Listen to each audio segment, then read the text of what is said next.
नवरात्रि में जौ क्यों बोते हैं?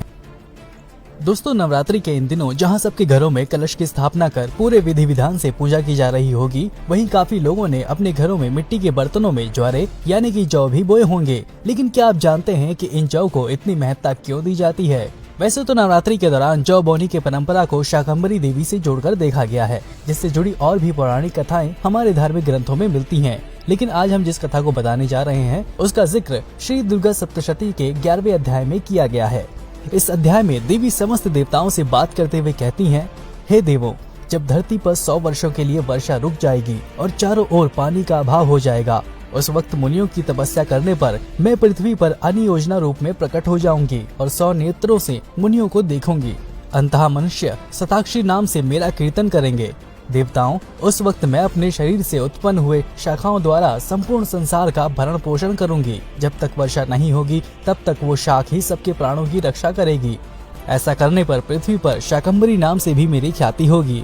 फिर एक समय ऐसा भी आया जब पृथ्वी पर दुर्गम नामक दैत्य ने आतंक का माहौल पैदा किया और उसके आतंक के चलते करीब 100 वर्ष तक वर्षा नहीं हुई, जिसकी वजह से पृथ्वी पर अन्न जल के अभाव से भयंकर सूखा पड़ा, जिससे लोग मरने लगे और जीवन खत्म हो रहा था।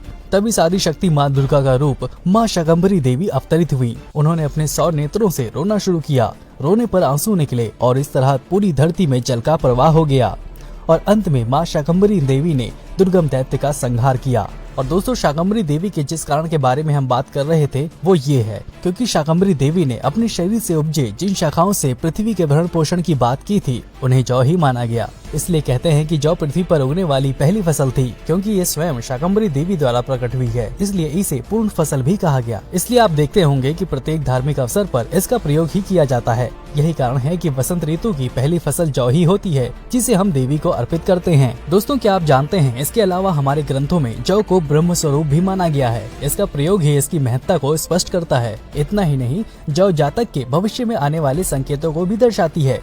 मान्यता है कि नवरात्र में जब जौ बोई जाती है और वो जितनी ही बढ़ती है उतना ही माता रानी की कृपा बरसती है और व्यक्ति के घर में सुख समृद्धि भी बनी रहती है। साथ ही ये भी माना जाता है कि नवरात्र के दौरान बोई गई जौ यदि 2 से 3 दिन में ही अंकुरित हो जाए तो ये अत्यधिक शुभ संकेत होता है। लेकिन इतने दिनों में यदि जौ ना उगे तो ये जातक के लिए अशुभ संकेत माना जाता है।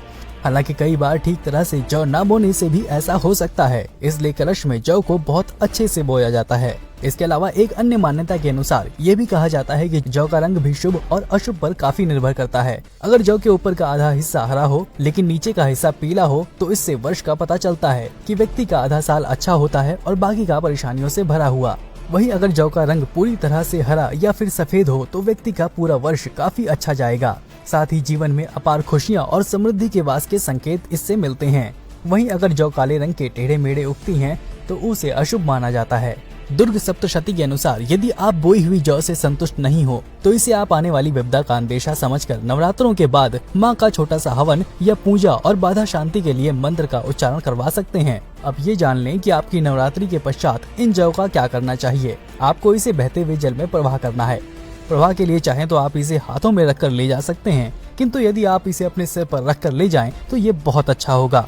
तो दोस्तों, ये था नवरात्रि में जौ बोने के पीछे का धार्मिक कारण। लेकिन यदि आप जौ को बोने का सही तरीका क्या है ये भी जानना चाहते हैं तो हमें नीचे कमेंट करके जरूर बताएं।